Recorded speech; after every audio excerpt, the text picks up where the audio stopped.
It's week 3 and the NFL is starting to take shape. But we won't know who the big players are until about week 6 or 7, in my opinion. But these are the teams that have fallen like a bag of garbage in a landfill, and who's risen and continued on the trail to Santa Clara in 2025. Find out here on Hilltimesports. At number 10, you have the San Francisco 49ers, and I know Cardinals fans are a little upset. They're begging for more respect, but their strength of opponent hasn't been that great. They played the Carolina Panthers. They beat them handedly. They beat the New Orleans Saints. On the other hand, the San Francisco 49ers have beat the New Orleans Saints as well, but they did beat a divisional opponent in the Seattle Seahawks, who I think are going to be really good this year. And they beat New Orleans without Brock Purdy and Brandon Ayuk. Defensively against Seattle, they were really good, but against New Orleans, they were kind of shaky in my opinion. But Robert Saleh has this unit playing a lot better than they did last year. And Christian McCaffrey has been carrying the load offensively. Mac Jones, not saying he's going to be the starter when Brock Purdy comes back, has filled in admirably. He led the team to a victory against New Orleans. They do play Arizona, so whoever wins this game next week will rise into the top 10 or drop out, depending on if you're a 49ers fan or an Arizona Cardinals fan. But moving on to number 9, the Detroit Lions forgot how to play offensive football against the Green Bay Packers in week 1. But in week 2, they just dominated the Chicago Bears. Jared Goff does give me a little bit of hope that he might be MVP this year.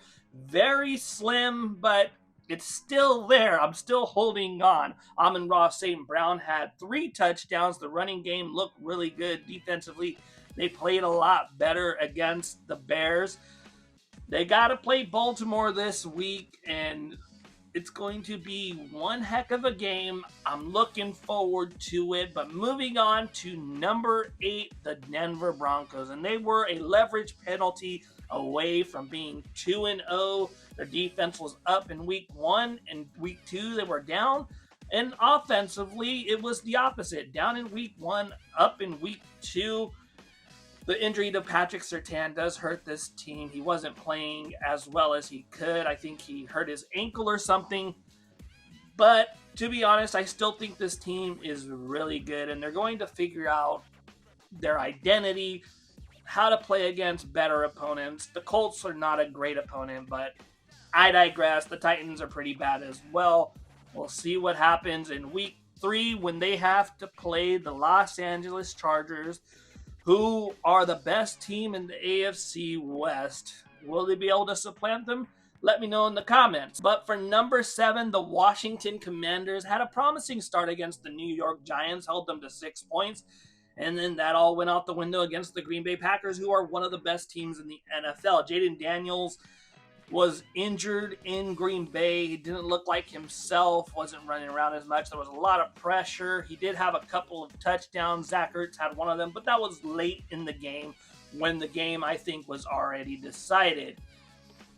Other than that, I think the defense is still pretty good. They just ran into a team that's playing either the best football or close to the best football in the National Football League. They do have the Raiders this week. I think that's a very winnable game.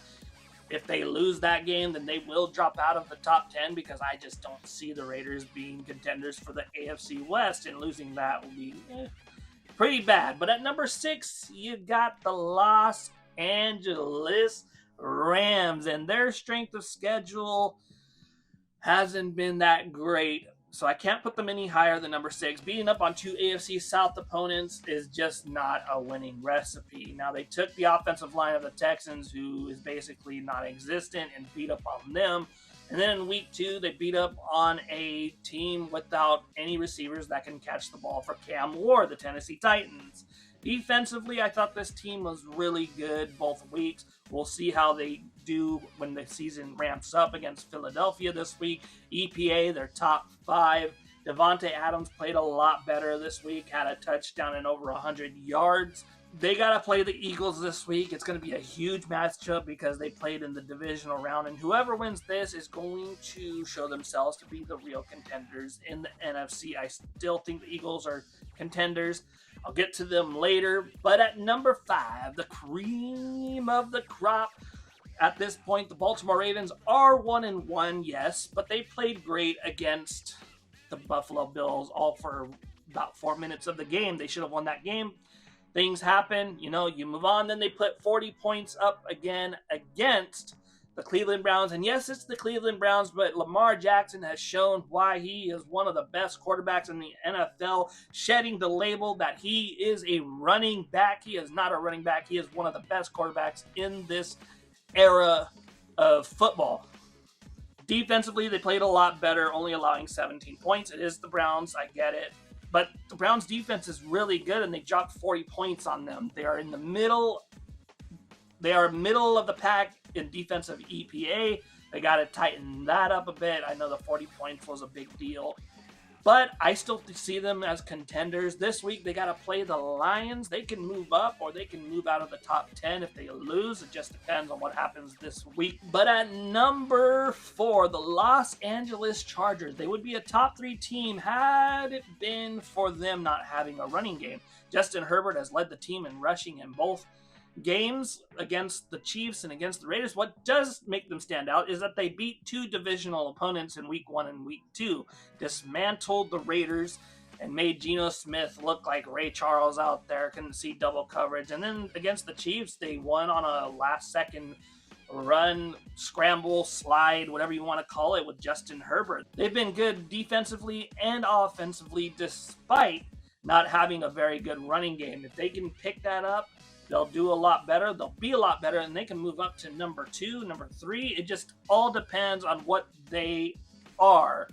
Defensively, they are one of the best in the NFL. They have turnovers. Henley had an interception last night. Jefferson was really good last night. Offensively, McConkey, you got Quentin Johnston, you have Keenan Allen catching a 10-yard pass. They were just really good against the Raiders, and they got to play against the Denver Broncos. This is going to be make or break for Denver, because if Denver beats the Chargers, then they'll move up, and if the Chargers win, they're just 3-0 in the division, and I don't see any team catching up with them, at least early on. It could happen that they just fall apart. But at number 3, you got the Green Bay Packers, and I underrated them to start the season because I was like, I don't think Micah Parsons is going to do that much for them. But they have arguably played the best football in the league. I mean, they're dismantling divisional opponents. They're dismantling a team that went to the NFC Championship in the Washington Commanders. The run game is their identity. Jordan Love has been efficient. The defense has been playing really good. Penalties have been kind of iffy for them. If they could clean that up, then I think they'll be even better. They could even move up to number 2 and possibly number 1, which is scary for the Philadelphia Eagles. You don't want to see an NFC rival do that. I do respect how they're playing the ball. They are built for the playoffs, I think, especially cold weather games. You see that in Green Bay. It's very cold up there. They are top 5 in defensive EPA, but yeah, this team is going to be really good. Green Bay plays against a sneaky team in the Cleveland Browns. I still think they're a very sneaky team defensively. If you play them too lightly, I think they can jump on a team and maybe beat them, especially if you're a contending team. I think the Packers win this game, but anything could happen in the NFL. And at number 2, you got the Buffalo Bills. And why am I putting them at number 2? Because they just find ways to win. Whether it's the 41-40 victory against the Baltimore Ravens, whether it's blowing out the New York Jets. Josh Allen didn't even have to throw the ball this game, 146 yards this game. And then week 1, he just went off and led his team to victory. If Josh Allen is the lifeblood of this team, then I think James Cook is the heart that keeps pumping 2 touchdowns. The guy is really good. Can they clean things up defensively? Can they have a number 1 wide receiver that shows up and breaks out for the team? There's a lot of questions for this team, but I think right now they're playing really good football.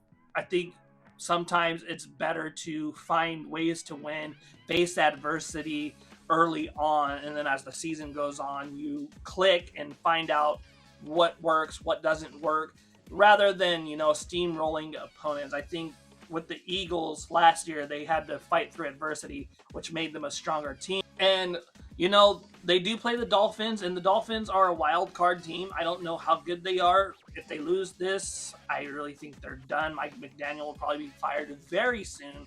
But right now, the Bills are at number 2 and at number 1. And it's like John Madden said, the defending champs are the number 1 team until they are eliminated from the playoffs. Is that going to be the case for me? Or will it change as the season goes on? But the reigning defending Super Bowl champions right now are the Philadelphia Eagles, and they're running the ball pretty well. They're doing the tush push like they're doing. Their defense is really good, in my opinion, despite that performance against Dallas where they were missing Jalen Carter. They beat the Chiefs, or did the Chiefs beat themselves? Travis Kelce dropped the ball into Makuba's hands, and that was a big momentum play. I think that defensively they're really good. Adoree Jackson, I don't think is a starting cornerback. I wish they would just bench him for someone else. And even when Adoree makes plays, it just looks really weird. There was that tipped ball he had. He just looked athletically awkward. And I'm not saying I'm this great athlete. Obviously not. I'd be playing in the NFL or something if I was. But it just looks really awkward. Offensively, we don't know what this team is. They're a good running team. They're an old school football team. Can they pass the ball a little more? They haven't really had to. But I can see why detractors are saying, well, maybe they're not that good because they just haven't needed to throw the ball. I'm sure they'll get clicking eventually. This week, the Eagles played the Los Angeles Rams in a very important game early on in the season. If they can go 3-0 against these teams, then it's going to be a really good time for a Philadelphia Eagles fan. This shows the league that, hey, we're not just a one-and-done team. But let me know what you guys think in the comments. Who's the number 1 team in the NFL? Who's rising? Who's falling on your list? And like always, if you like NFL analysis without the whole argumentative garbage that's on other media outlets, then why don't you like Hilltimesports? We're about 8-7 subscribers away from 100 subscribers, and I would really like to get that sometime during the football season if we can do that. I'll see you in the next video, and like always, stay blessed. Adios.